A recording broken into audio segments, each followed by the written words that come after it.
Flipping real estate is dead, and this is why. I first started out in real estate. I did the whole fix and flip, and I did that for about 4.5 years. And let me tell you, it was a nightmare. I was waking up at like 5 o'clock in the morning, going to Home Depot, dealing with the contractor, the city, getting the permit, listing the property, trying to raise private money, hard money lender. I was just everywhere. And the reason why I discovered wholesaling is because I got to the point where I got about $1.5 million tied up in all my fix and flip.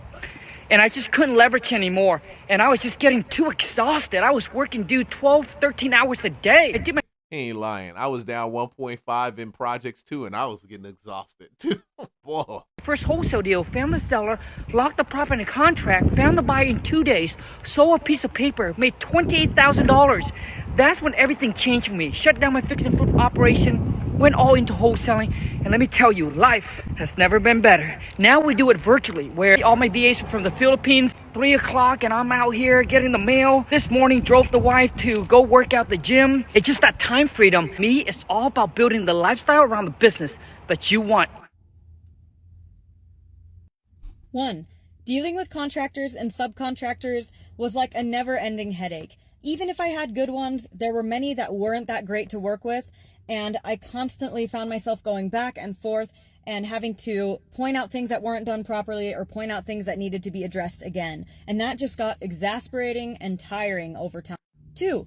It was hard to watch my bank account balance dwindle month over month by thousands, if not tens of thousands of dollars, realizing that I wasn't going to see things swing the other direction until the project that I was working on got sold.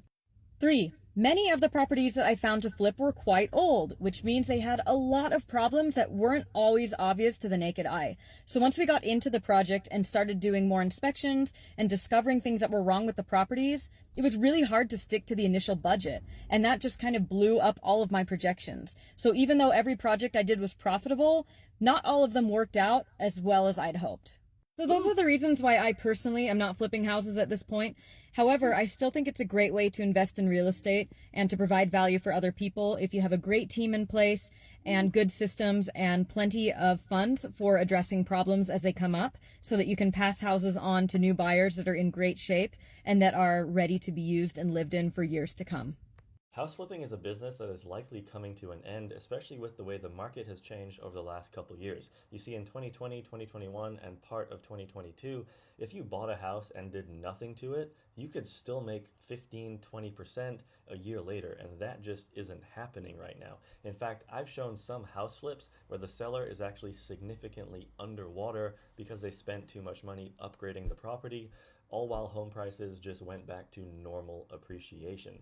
And also, Zillow is making it extremely difficult for these house flippers to hide how much they bought the house for. So if a house flipper is able to find a seller who is in desperate need of getting rid of that house and they get an all-cash offer significantly below market value, let's say the house is worth $1 million and the house flipper manages to get them to sell for $800,000, Zillow has access to title records and they show to the entire population that house sold for $800,000 off market. So as a potential buyer who is looking at these homes and you can see they bought it for $800,000, maybe put $100,000 into it, and now they're trying to sell it for 1.2, 1.3 million. As a buyer, it doesn't make sense to buy that house if you know they barely put any money into it. They just happen to find a seller who is desperate enough to get rid of the property. On top of that, with interest rates being so high for hard money loans, you really need to be an all-cash house flipper if you want to sneak out any profits. To get a 9-10% hard money loan, your carrying costs for owning that house are significantly higher than they were in 2020 and 2021. So the business is just really hard to find deals that make sense to actually buy. And that is why I believe the house flipping business is likely coming to an end. Of course, there will be those who spend an enormous amount of money on marketing and manage to find sellers who are desperate enough, and they will likely continue succeeding. But for the average person who just wanted to do it for fun, for a little bit of income, it's just not really a good idea anymore. You better freaking know your numbers, because if you don't, it could destroy your family. I have a file that's closing tomorrow. This is in real time. I'm going to pull this up. I hope he doesn't see this video. This investor bought this house last May. He's had it under contract twice. Those contracts have fallen through. He's just selling it tomorrow. I got the payoff.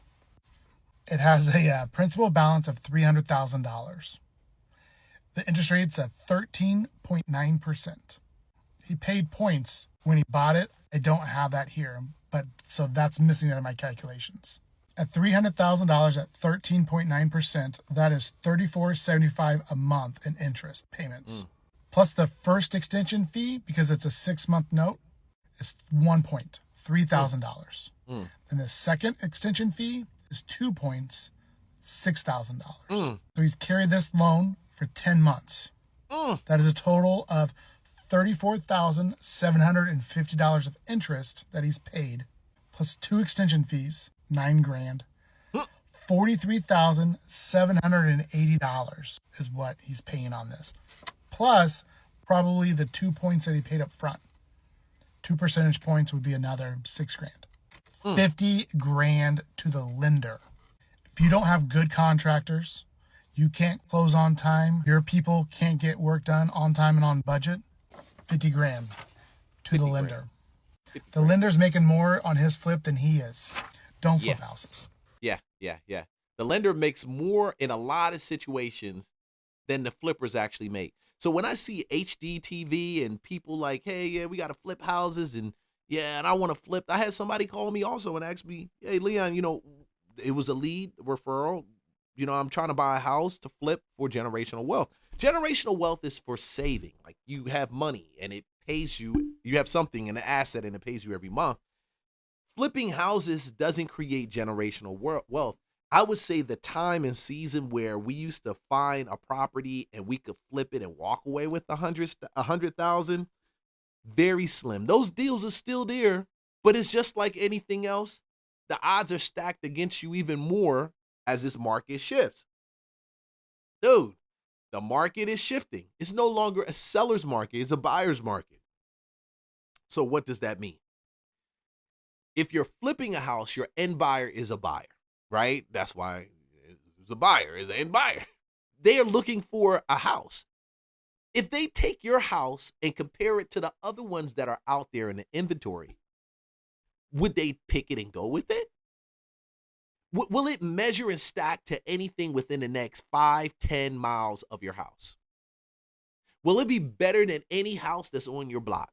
Because you damn well need to be in the top 2 in order to sell. I don't even say top 3 anymore. I used to say top 3. Top 2 in order to sell. So flipping houses this is just not the season for it. It worked really good when the market and the prices were low. The prices aren't as low. Now, here's the caveat. It's different in every market area. That's true.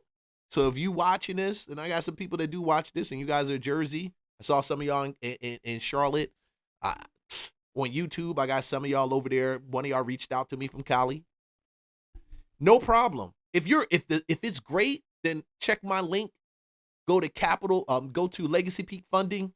Legacy Peak has 100% loans for flips, and they do a ton of DSCR loans. Some of the best loans in the business, and they take care of people. They actually answer the phone, call you back, work out the deal, try to put it together for you. But if that's not what you're doing, if you ain't got deals over there, don't force it. That's not the way you hit wealth. This house right here is the reason I hate flipping houses. I've owned this house for over a year now. I've dropped the price $150,000 thus far. My mortgage is $4,000. So every day that I don't sell this house is another $150 out of my pocket. If this house doesn't sell soon, I'm gonna be cooked. It's a mess of a house in a mess of a city with a mess of a permitting process. I would never live here. I would never buy here. I would never invest here. Dealing with the process of building in it or trying to invest in it, it's difficult at best. And if you're going to be an owner occupant and just buy a done house that's gone through all the process and everything else, it's a cheaper area. Cost of living is relatively low, but that's not enough to make me want to move here. I couldn't deal with it, especially not in investment and flipping and construction. I mean, there's no way. Actually makes Detroit seem easy. Yeah. Shout out to the ladies down at the Detroit permit office who watch us on YouTube. Yeah, no. Thank you for approving our permits. Really nice people down there. Permitting can be the worst thing when you flip houses. That we got one municipality over here where it is like pulling nails to get permits out of it. Y'all know who I'm talking about.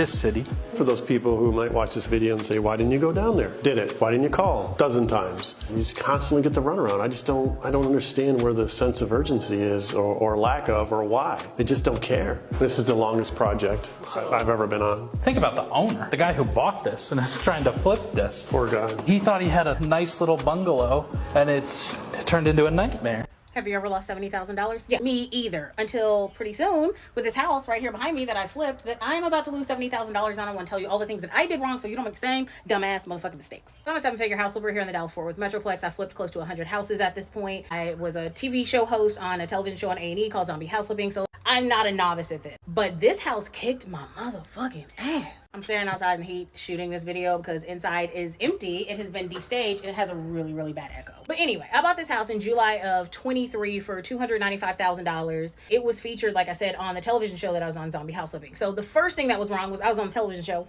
and the production crew caused a lot of attention to the house. So number one, don't get on a flipping television show. And because of all of that undue attention, some of the neighbors being pissed off because there are production vans and all this going on, we got popped. It wasn't even that we had to get extra permits, but the inspector was a total asshole. That also caused a lot of delays, and because that caused a lot of delays, then my holding costs went up. The second mistake is location. So this house is in a beautiful neighborhood. It's an old golf course community, so most of the houses are older, but they're larger, and the population here is older. Everybody keeps up their yards. It's like really pretty, but it's in a suburb that most people don't necessarily think is highly desirable. It's just kind of like a meh suburb. While it's That's it.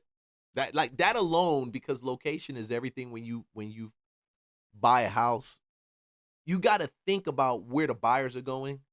And right now, when we have buyers that are fewer, they have massive choices. They can be in the east side, they can be on the west side, they can be on the south. They can be in the north. And there's great communities on all sides. So how do you know they buying over there? You ready to go ahead and put all that money up in order to carry the note, to come to the point of realizing that this shit don't work? That this is not where you want to be? Or do you really want to just be the person where you just gonna learn the hard way?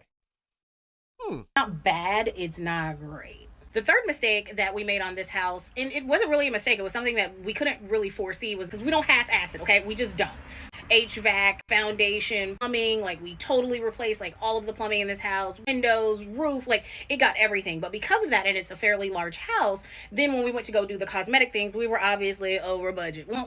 Which then comes to number 4. We tried to recoup what we went over budget in the sales price. Let me just tell you this. Just because you put a certain amount of money into a house does not mean that's going to correlate to the market reimbursing you for that improvement. Initially, we thought we could sell it for about $575. The comps at the time definitely supported us even going over $600,000, which we tried. But then comes the next problem, number 5, and that's timing. So we put the house on the market like a couple of days before Christmas of 23. Because of the timing that we put it on, we priced it higher than we actually should have, trying to recoup that money. It just sat. People was like, no, I'm not buying this shit at Christmas. Like, it's overpriced. Not doing that. Also, this was around the time where the interest rates were starting to really tick up. A lot of people were getting scared to buy houses. So I think a culmination of all of those things. And then the last problem. The last final ungreased bend me over act was it appraised low. And it went on the market.